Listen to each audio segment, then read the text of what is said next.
Why Marcus Rashford didn't join Barcelona. The full story.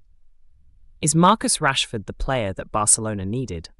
We all know that the English forward was heavily linked with a move to FC Barcelona in this winter transfer window.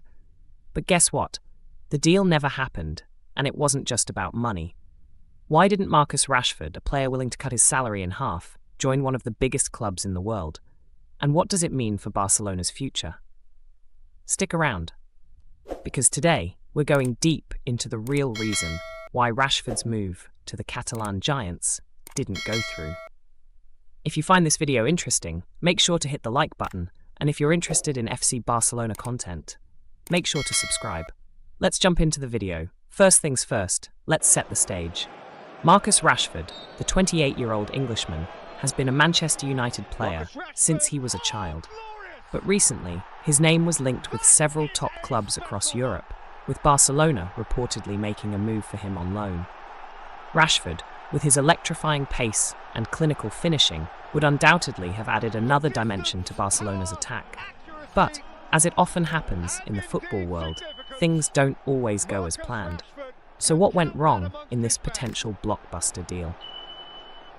Here's where it gets interesting. Reports revealed that Rashford was actually willing to make a huge personal sacrifice. His €5 million salary at Manchester United? He was prepared to cut that in half just to sign for Barcelona. Think about that. One of England's top forwards, willing to leave money on the table just to wear that famous Blaugrana shirt. But despite this willingness to reduce his salary, Barcelona and Rashford were unable to finalise the deal, and it wasn't due to financial terms. Let's look deeper into the issue. So why didn't it happen? The answer lies in a rule set by the Spanish Football Federation. A club can only have a maximum of 25 players in the squad.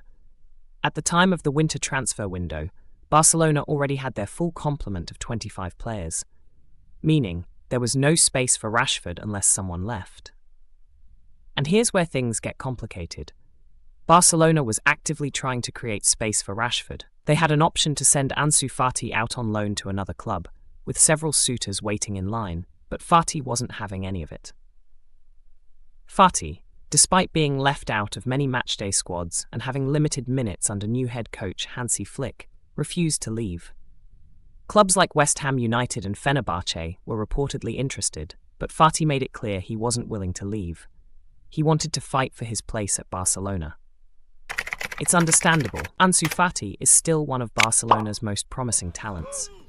Even though his future looked uncertain, he chose to stay and fight for his place. And let's not forget, we all know how unpredictable football can be. A player's fortunes can change quickly with one good performance.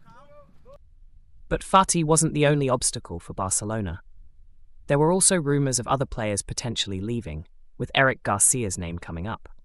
Some even suggested that Garcia's potential departure could have made room for Rashford. However, Hansi Flick, the Barcelona manager, stood firm, insisting that Garcia should stay. This decision showed how highly Flick values Garcia's contribution to the squad this season. But wait, the drama didn't stop there. Another intriguing rumour that popped up during this transfer window was the potential loan move of Jeremy Doku from Manchester City. The young winger, struggling for minutes under Pep Guardiola, reportedly offered himself to Barcelona. However, much like Rashford, Barcelona simply couldn't accommodate him due to the squad limit. It's interesting to think about what could have happened if Barcelona had the space. Both Rashford and Doku could have brought something special to Barcelona's attack, but the timing just wasn't right. So, what happened to Rashford? In the end, he didn't move to Barcelona or any of the other big clubs interested in him. Instead, he signed for Premier League side Aston Villa, a move that surprised many. Was it the right move? Time will tell. But at least Rashford will now get regular playing time in a competitive league, and Villa has gained a great player. Sometimes, the dream transfer doesn't materialise, and players have to make the most out of the situation they're in. For Rashford, Villa might just be the perfect place to rediscover his form. As for Barcelona, their plans for the future are still uncertain. With players like Fati and Garcia fighting for their spots, Barcelona needs to figure out how to balance their squad to accommodate new signings. The club is still navigating through a period of transition, with Hansi Flick at the helm, trying to build a team that can challenge for top honours. It's clear that Barcelona are aiming to strengthen their attack, but will they be able to bring in the right players? With the upcoming summer window, all eyes will be on who they target and whether they can make the right moves to keep their competitive edge. So, what do you think? Should Barcelona have made space for Rashford, or was it better for him to join Aston Villa instead? Let us know your thoughts in the comments below. And if you enjoyed this video, don't forget to hit that like button, subscribe, and ring the bell for more Barcelona transfer updates, football news, and much more. We'll be keeping you updated with everything you need to know. See you next time.